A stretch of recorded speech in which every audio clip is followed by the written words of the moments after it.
Le pain tient une place importante dans les repas des Français. Mais quelle quantité peut-on consommer dans le cadre d'une alimentation équilibrée? En France, on ne mange plus suffisamment de pain. Donc, ce qu'on dit traditionnellement, c'est qu'un homme peut manger de 3/4 à une baguette par jour sans aucun problème. L'homme classique, qui n'est pas sportif, les sportifs, ils peuvent manger plus de pain que ça. Et la femme classique française est supposée manger 2/3 à 3/4 de baguette par jour. Le pain est un aliment qui apporte de l'énergie, mais aussi de nombreux nutriments essentiels pour l'organisme. Le pain est source de fibres résolument. Le pain complet et le pain-son sont encore plus riches. Les pains ont des quantités notables de vitamines, en particulier de vitamines du groupe B.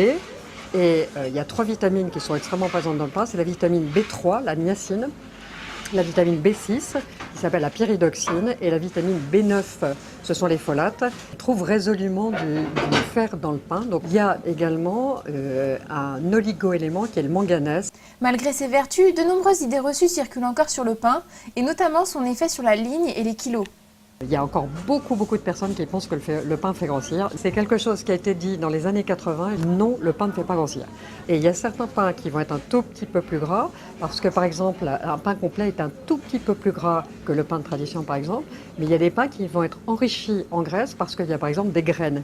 Et ça va augmenter un petit peu la quantité de graisse du pain. Mais d'un autre côté, ça va être intéressant parce que ça va apporter une présence d'oméga 3. Si on doit perdre du poids, bien évidemment qu'il faut manger du pain parce que ça permettra de ne pas craquer sur des aliments beaucoup plus caloriques. La question de la teneur en sel est un problème récurrent. Mais en la matière, la composition du pain a beaucoup évolué. Les résultats ne sont pas les mêmes dans toutes les boulangeries, mais il y a eu de vraies injonctions d'essayer de diminuer la quantité de sel dans la boulangerie. Les boulangers sont passés de 22 grammes de sel ajouté par kilo de farine à 20 grammes de sel ajouté par kilo de farine. Baguette, campagne, céréales ou complet, tous les pains ont leur qualité. Alors, quel que soit celui que vous préférez, mettez-le au menu à chaque repas.